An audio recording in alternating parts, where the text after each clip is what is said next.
As we continue on our study of 1st and 2nd Samuel, we're in lesson 9, and we're going to be looking at chapters 8 through 10. The last few chapters that we have talked about have been the establishment of David's kingdom. We know that David was anointed as king of God's people 3 separate times. The first time he had no kingdom. The second time he had a small kingdom there in Hebron, where he pretty much ruled only the tribe of Judah. And then the third time he was anointed, he becomes king of the entire nation of Israel. And so we saw that in the last few chapters we studied last week. And also we see that God has blessed him and given him a covenant, the Davidic covenant that we talked about in chapter 7 last week, how God promised him that he was going to give him a descendant that was going to be established forever. And we talked about that descendant last week, and who was that descendant who fulfilled the Davidic covenant? Jesus Christ. That's exactly right. It couldn't have been Solomon, right? Because Solomon didn't reign on the throne forever. In fact, after Solomon, the kingdom was actually split in 2. And so Jesus is the fulfillment of the Davidic covenant. And now, since we have already established that, we're going to see the territory of David expand tremendously over the next 3 chapters. And chapters 8, 9, and 10 are a group of chapters. If you remember, the Bible was not written in chapters and verses. That was put in centuries later by man. And so you have themes that group various sections of books. This theme is about David as a military warrior. So if you like cheesy 80 movies with like Jean-Claude Van Damme and Sylvester Stallone, like this is going to be your lesson. If you like Pride and Prejudice, you'll probably hate this week, okay? But this is where it talks about David being the warrior king. And so we're going to talk about that in chapters 8 through 10. And so as we start here in chapter 8, we see here in verses 1 through 8, David's military prowess. David was truly a brilliant military leader. Let's read those 8 verses together. After this, David defeated the Philistines and subdued them. And David took Metheg-Ammah out of the hand of the Philistines. He defeated Moab, and he measured them with a line, making them lie down on the ground. 2 lines he measured to be put to death, and 1 full line he spared. And the Moabites became servants to David and brought tribute. David also defeated Hadadezer, the son of Rohab, the king of Zobar, and he went to restore his power at the river Euphrates. And David took from him 1,700 horsemen, 20,000 foot soldiers, and David hamstrung all the chariot horses, but left enough for 100 chariots. And when the Syrians of Damascus came to help Hadadezer, the king of Zobah, David struck down 22,000 men of the Syrians. Then David put garrisons in Aram of Damascus, and the Syrians became servants to David and brought tribute. And the Lord gave them victory to David wherever he went, and David took the shields of gold that were carried by the servants of Hadadezer and brought them to Jerusalem. And from Bethel to Berothai, cities of Hadadezer, King David took very much bronze. And so these first 8 verses talk about the military prowess of David. He was a great military leader. He was a great statistician. He also was extremely ruthless. Many people fail to realize just how bloody and brutal warfare was in the ancient world. There was no machine guns. There was no grenades. There was no bombs to drop from B-52s. In the ancient world, you were given a sword, and the armies lined up facing each other. And you basically hacked your way to the other side, hope you made it, and when you got to the other side of the battlefield, you hope your team won. Because sometimes you hacked your way all the way through the other side, miraculously stayed alive, turned around, and you still lost. And, it's just bad. In the ancient world, there's even a thing called, I'm trying to think of the actual term, but we would translate it as bloodlust, where soldiers literally went crazy in battles, and their own men would have to kill them because in the midst of hour-long battles of just hacking people right and left, they would literally go insane, and would just anybody that came near them, they would try to kill because they just lost it. And so warfare in the ancient world was extremely, extremely brutal and gritty. And so here we see that David himself fits that mode. I mean, when he overruns the Moabites, he takes them, he lines them up. And what does he do with them? What does our text say? He kills them. How does he kill them? What does he do? There's a process he goes through. What does he do?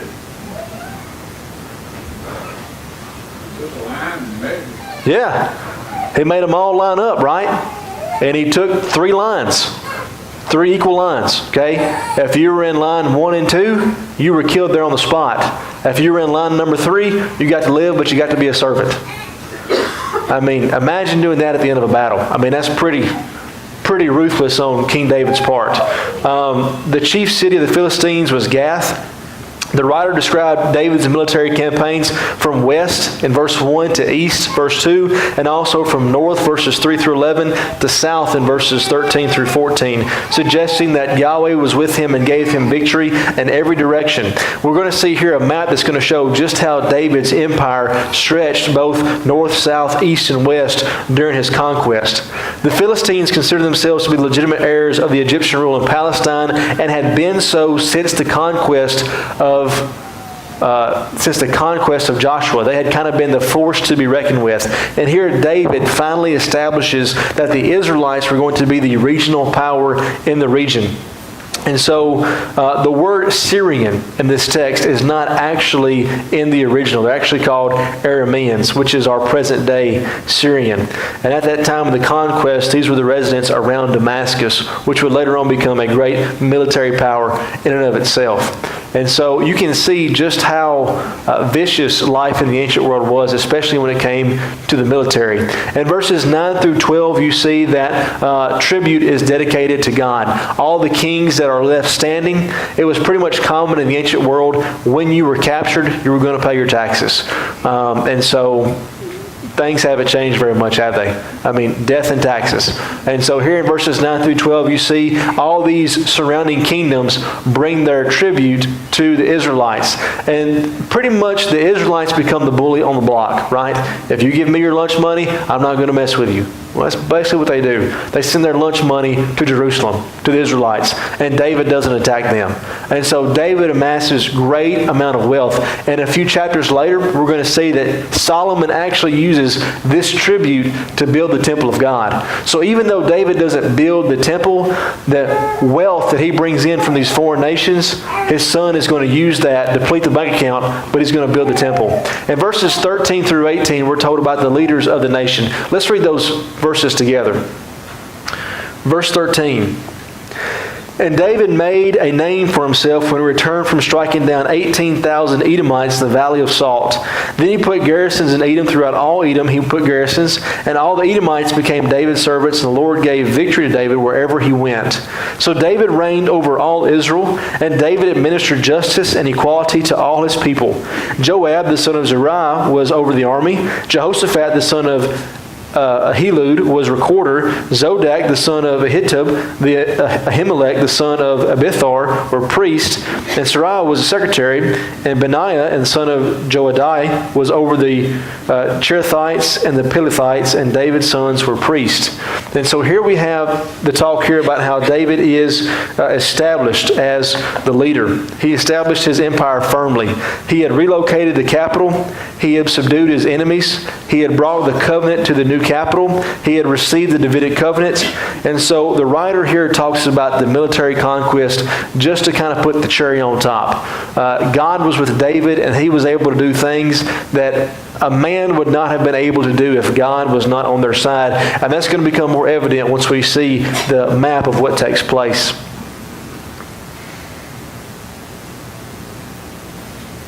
I had some notes about his personal bodyguard, but I don't think that's going to be important for us. It's interesting to note here that his personal bodyguard, if you were going to surround yourself with a personal bodyguard as a king, who would you pick?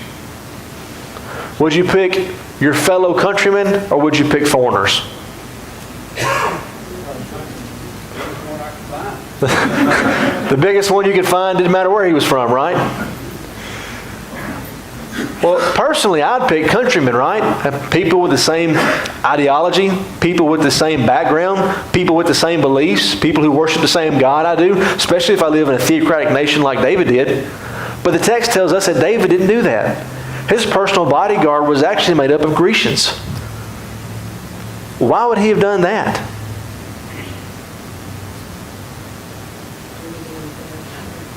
Maybe they're better fighters? Money. They were most loyal to whoever had the most money. Thankfully, who had the most money in David's kingdom? He did. out of all the kingdoms that were around the kingdom of David, who had the most money? David did. So he employed foreigners to be his personal bodyguard because he knew nobody can pay them what I can pay them. They're not going to be motivated by religion. They're not going to be motivated by an ideology. They're not going to be motivated by nationalism because I'm a foreign king. They don't care. All they want is the money. And I'm the richest guy in town. So to me, I thought that was kind of interesting that David did that. Here I have 3 artifacts from the 3 different main nations that are described here. The very first thing you see is going to be a stela, which is actually a stone monument type deal that would have laws written on there. This is actually from the Moabites. This is going to be about 200 years after the reign of David and Solomon. The interesting thing is, on this stone, it actually talks about how the Moabites take back land from Israelites. And so it talks about how the king of Moab overthrew the shackles of Israelite oppression.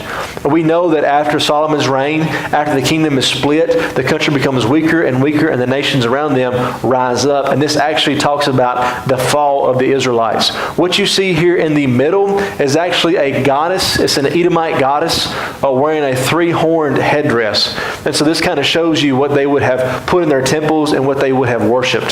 The very last image you're going to see there is a 6.5-foot stone carving of a king of the Ammonites.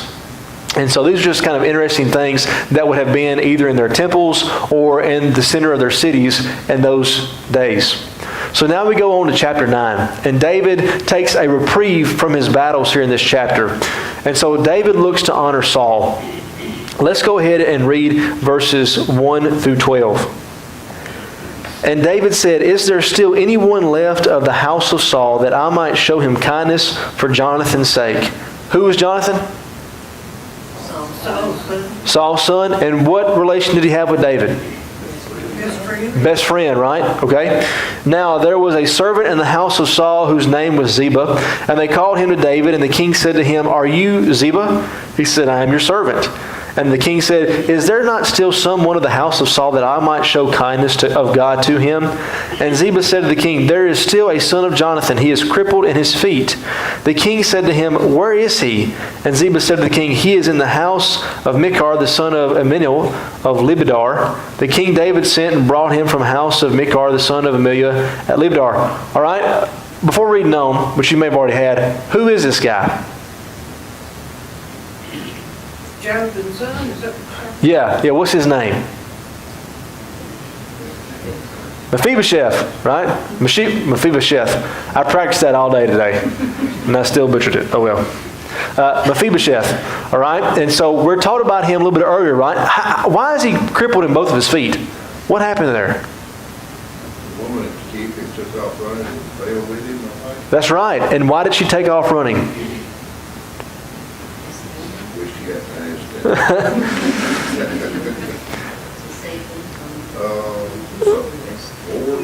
Yeah, there was war. The household of Saul was being killed. She takes Jonathan's son. She runs. He's about 5 years old, I believe what the text tells us. She falls on his feet. It breaks. They can't reset bones in the ancient world. At least they didn't for him. And so he lived the rest of his life as a crippled. And so we're told about that story about 3 or 4 chapters ago. And so we've got Mephibosheth. All right, the son of Jonathan, son of Saul, came to David, fell on his face, and paid homage, and David said, "Mephibosheth." And he answered, "Behold, I am your servant." And David said to him, "Do not fear, for I will show you kindness for the sake of your father Jonathan, and I will restore you all the land of Saul your father, and you shall eat at my table always."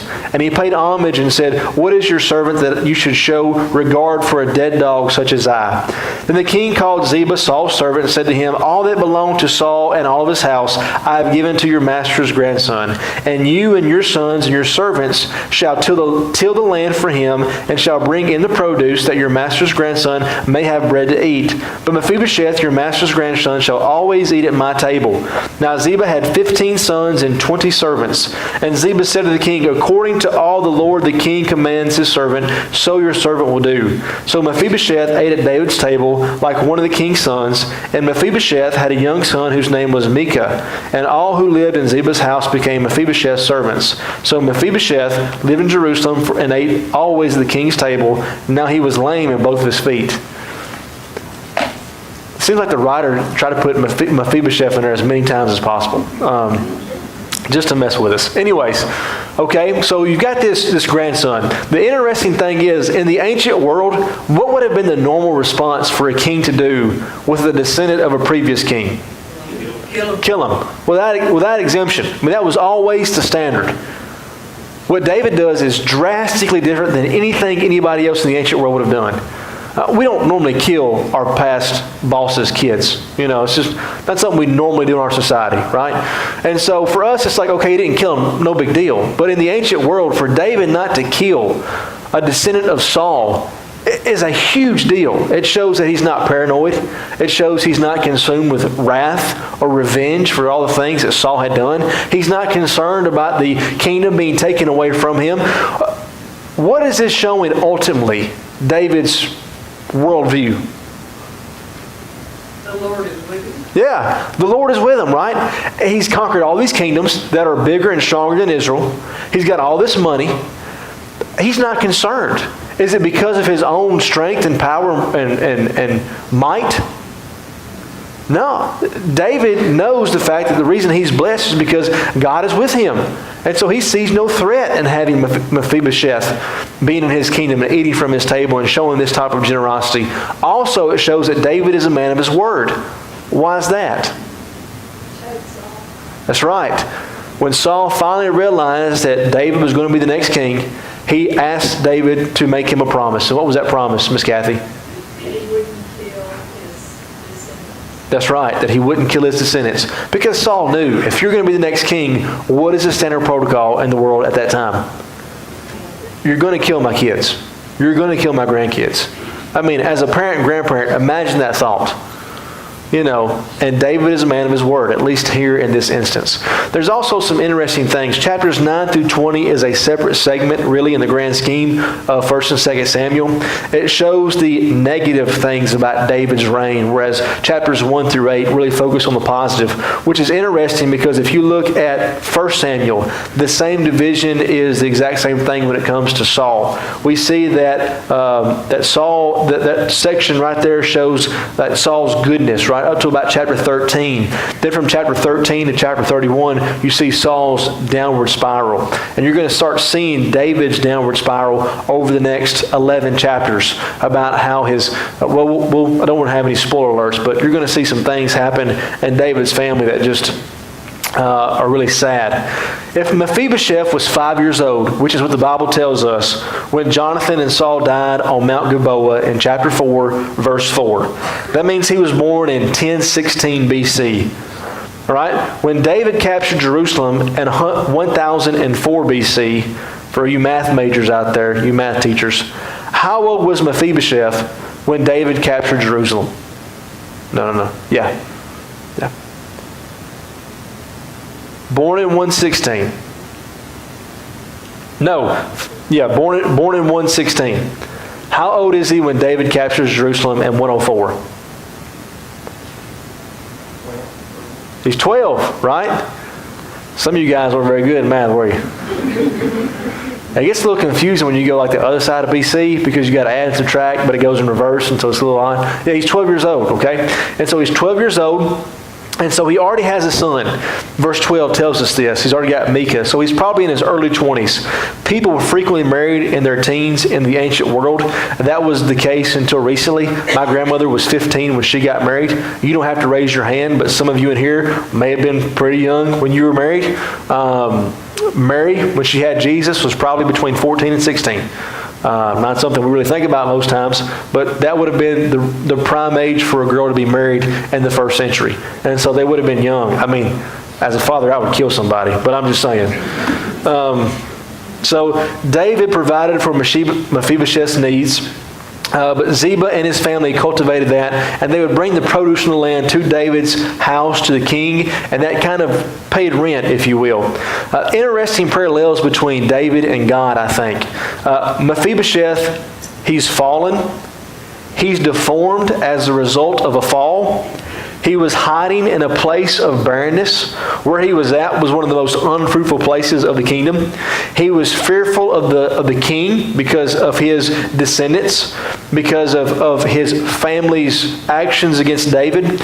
And David took the initiative to seek out Mephibosheth in spite of his deformities, to bring him into his house, to be in his presence, to adopt him as a son of the king. He also shared his bounty and his fellowship with an undeserving person for the rest of his life because of something that someone else had done. Do you see a parallel between David and somebody else?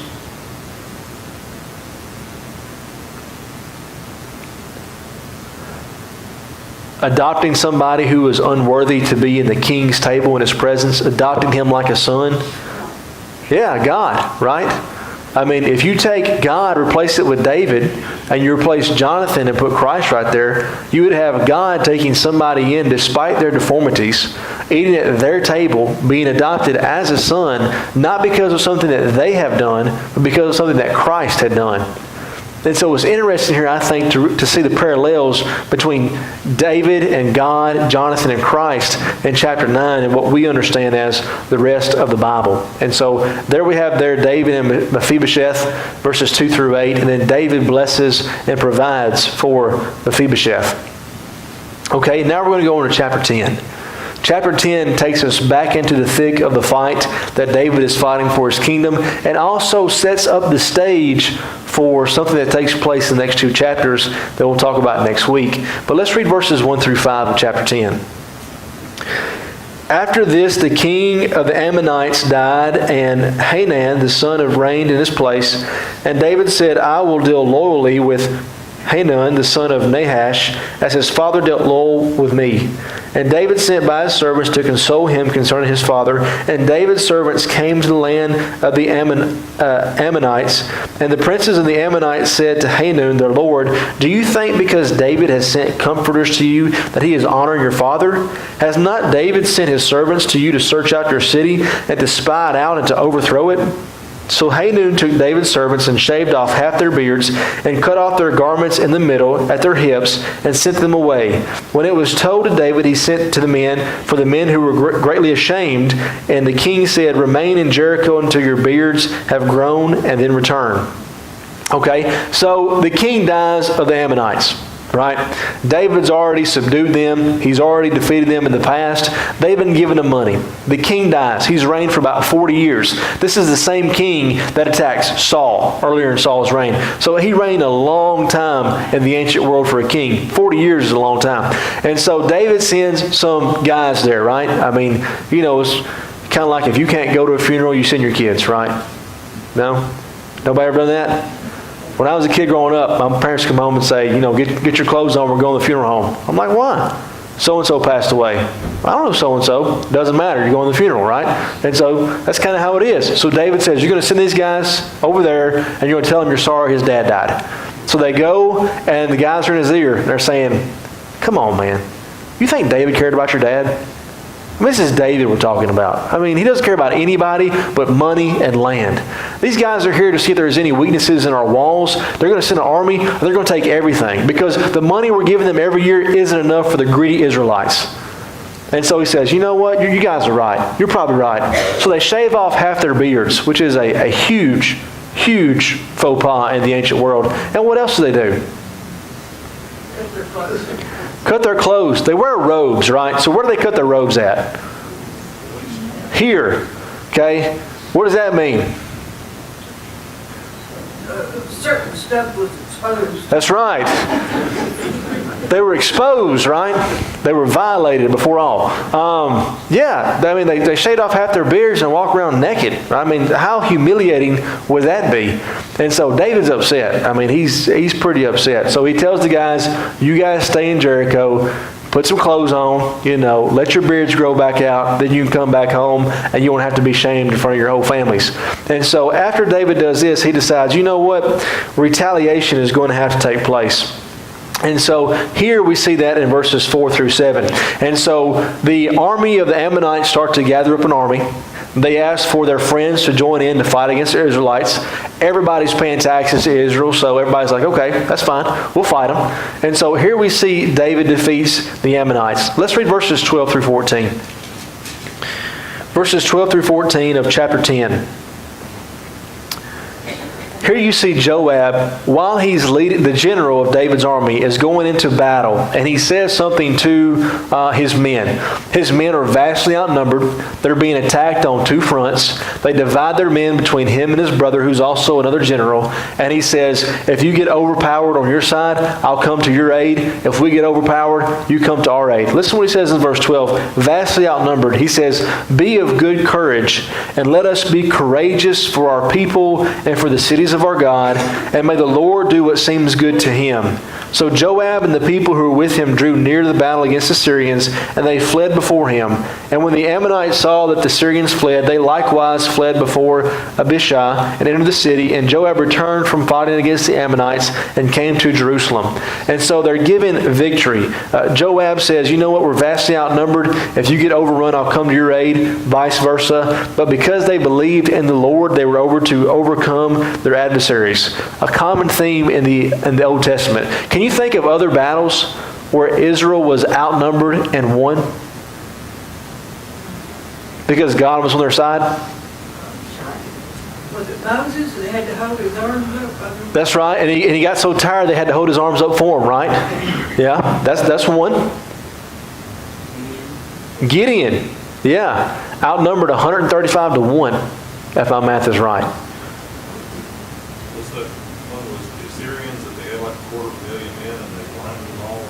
Yeah. Then there's the one where the angel of the Lord came in and killed 180,000 in one night. All right, to make a long story short, basically every battle Israel ever won was because they had a smaller force and God was with them. Virtually almost every battle in the Old Testament that they won. So it was a common theme. But in verses 17 through 19, we see a crushing blow takes place to the Ammonites. That's the last passage we'll read tonight, verses 17 through 19. And when it was told David, he gathered all Israel together and crossed the Jordan and came to Helam. And the Syrians arrayed themselves against David, fought with him, and the Syrians fled before Israel. And David killed the Syrians, the men of 700 chariots, or 7,000, according to Chronicles, 40,000 horsemen, wounded Shobach, the commander of their army, and he died there. And when all the kings who were servants of Hadadezer saw they had been defeated by Israel, they made peace with Israel and became subject to them, and the Syrians were afraid to serve the Ammonites anymore. And so he has such a crushing blow to the Ammonites.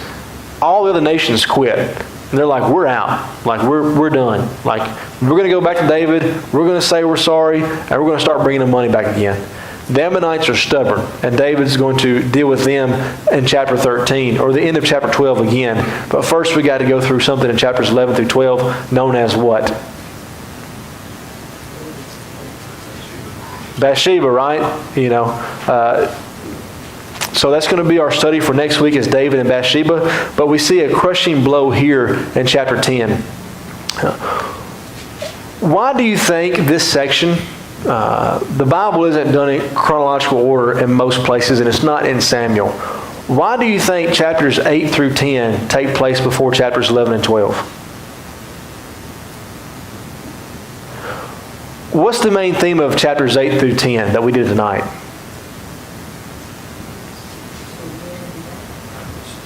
David's success. Can anybody stop David? Nobody can stop David. Not even 5 different kingdoms coming together, fighting as one, outnumbering David. Throw out a number, 20 to 1. Nobody can stop David except who? David. Nobody can stop David but David. What about you in your life? John chapter 10. Jesus says that all the sheep are in my hand and no one snatches them from my hand. Can anybody cause you to lose your salvation? Nobody. Jesus promised us in John 10 that no man, no scheme of the devil himself cannot even cause you to lose your salvation. Who's the only person that can lose your soul? Yourself. David had to learn that the hard way. Many of us have been in a situation we've had to learn it the hard way. Chapters 8 through 10, you see David on cloud 9. He's subduing everybody. But in chapters 11 through 12, he's reminded the only person that can stop David is David. Here you see the kingdom of Amnon. Here you see Jerusalem over there on the side. That's the main kingdom. The translation that I use, not the ESV, calls the Arameans, the Syrians. And so they get the Aramean tribes to help them fight against David over there in Jerusalem. In this map, you see the breakdown of David's kingdom in chapters 8, verse 10. If you look there, the red, if you will, is Israel. That's the land they live in. Now, if you see the other colors like Edom, that's green there at the bottom, or Moab, that's purple just above that. Above that, the green you see is Amnon, and above that you see Amram that goes all the way to the Euphrates River.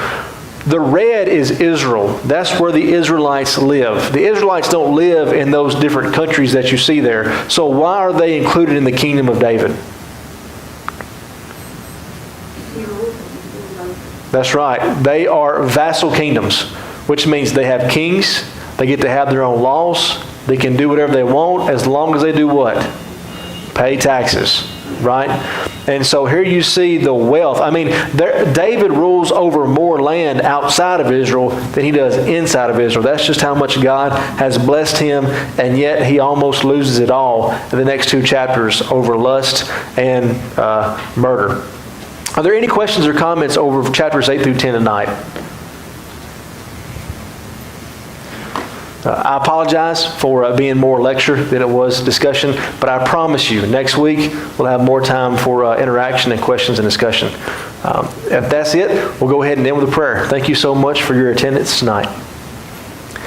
Dear Lord, thank you so much for all the many blessings that you've given us. We're so thankful for the examples that we have in the Bible to look to for comfort and also to challenge us.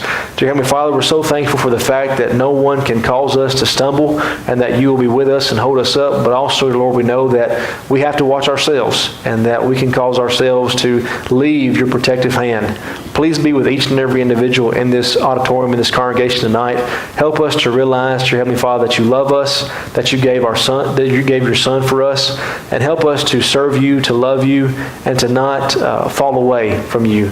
Help us to hold each other up and be accountable to each other, and help us to be the family of God and be a shining light in this community. It's in your Son's name we pray. Amen.